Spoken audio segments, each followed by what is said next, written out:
In today's video, I'm going to show you how to paint in Adobe Express using the built-in brush tool. You'll see how to choose a brush style, set the size and color, paint on your design, and clean up any mistakes with the eraser. To get started, open your Adobe Express drawing. Once your canvas is on screen, head over to the toolbar on the left and click the brush tool. This opens the brush settings in the left panel. Use the size slider to make your brush larger or smaller, depending on the type of stroke you want to create. If you need a precise size, you can also enter a specific value instead.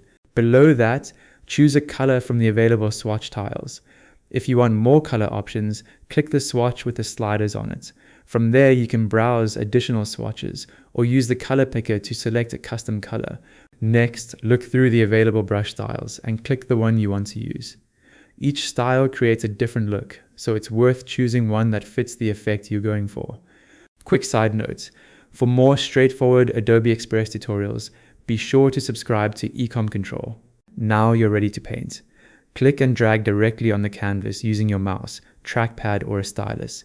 As you draw, Adobe Express applies the selected brush style, color, and size to your strokes.